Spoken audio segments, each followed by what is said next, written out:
Y is it hard to leave stock markets? लोगों का व्यवहार इस क्वेश्चन को आंसर करता है।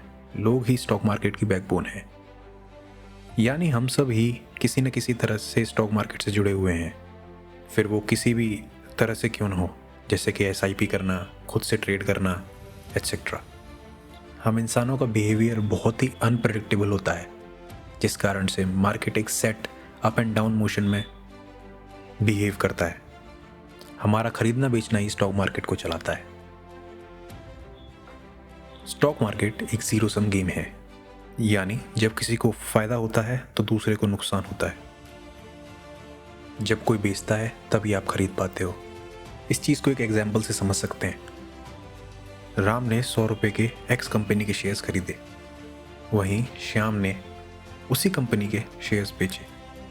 तो जब तक कोई बेचेगा नहीं, आप खरीद नहीं सकते। तो जब तक कोई हारेगा नहीं, आप जीतेंगे नहीं।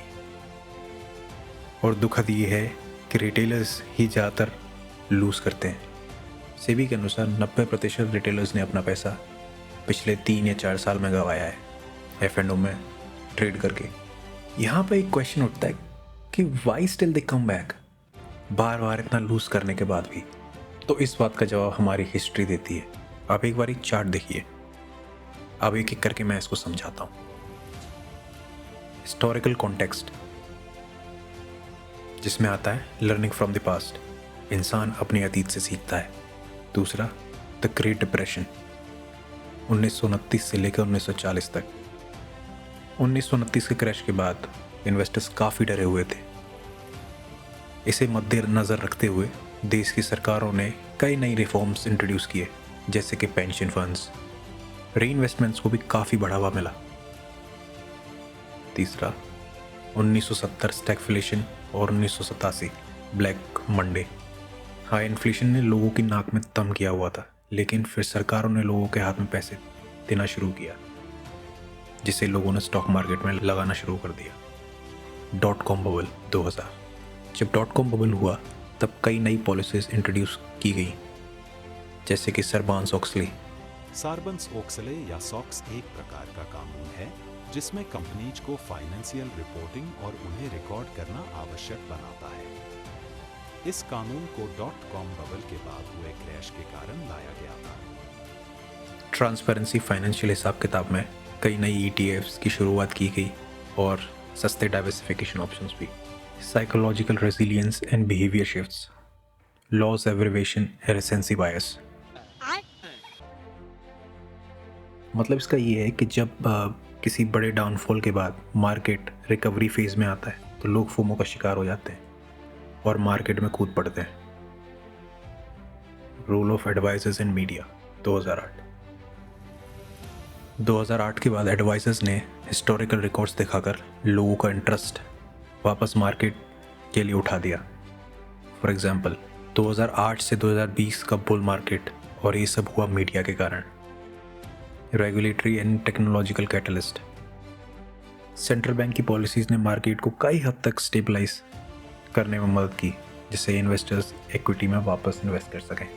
फिनटेक रेवोल्यूशन आया, जैसे कि ज़ीरो ब्रोकरेज, अकाउंट ओपन करना इजी हो गया और अकाउंट ओपनिंग चार्जेस भी ज़ीरो हो गए। इसका सबसे बड़ा एग्जांपल है ज़ीरो था, उससे नए इन्वेस्टर्स में जागरूकता बढ़ी।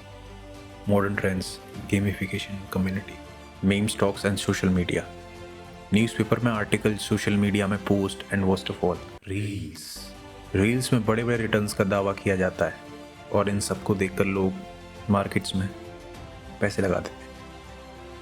गेमिफिकेशन जैसे trippy notification, confetti animations trading को एडिक्टिव बनाते हैं बिना रिस्क को जाने। क्रिप्टो में वॉलेटिलिटी की वजह से रिस्क एपेटाइट बढ़ जाता है और जो स्टॉक्स में पैसा लगाते हैं वो बाद में यहाँ आ जाते हैं, और वाइस वर्सा। ये सब क्रॉस मार्केट फोमो की वजह से होता है। मतलब कि कहीं क्रिप्टो ना बढ़ जाए, यदि मैं क्रिप्टो में इन्वेस्टेड हूँ तो कहीं मार्केट ना बढ़ जाए। Cultural shifts and generational difference, boomers और मिलेनियल्स के बीच में। बूमर्स यानी बड़े बुजुर्ग काफ़ी ट्रेडिशनल मेथड ऑफ इन्वेस्टिंग को मानते थे। वो भरोसा करते थे कि मार्केट हमेशा बाउंस बैक करता है, और उनका मेन जहाँ वो पैसा लगाते थे वो था FD में, म्यूचुअल फंड्स में गोल्ड बाय करना एट्सेट्रा। वहीं मिलेनियल्स काफ़ी अपॉर्चुनिस्टिक ट्रेडिंग करते हैं, उनका रिस्क एपेटाइट बहुत ज़्यादा हाई रहता है। Crypto currency, meme stocks, meme coins, option markets etcetera में बहुत बिलीव करते हैं।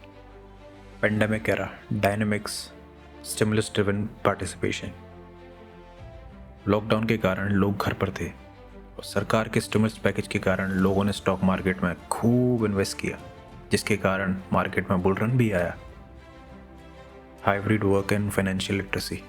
लॉकडाउन के कारण वर्क फ्रॉम होम के चलते लोगों ने अपने आप को सेल्फ एजुकेट किया, जैसे कि यूट्यूब से सीखना आदि, जिससे सीखकर लोग स्टॉक मार्केट में री एंटर हुए डिस्पाइट लॉसेस। तो इसका कंक्लूजन यही निकलता है, निवेशक नुकसान के बाद भी मार्केट में लौटते हैं क्योंकि ऑर्डर प्लेस करना बहुत आसान हो चुका है। फ्री में अवेलेबल शिक्षा और पैसे कमाने की होड़ में निवेशक वापस आता है, बावजूद उसे हानि के।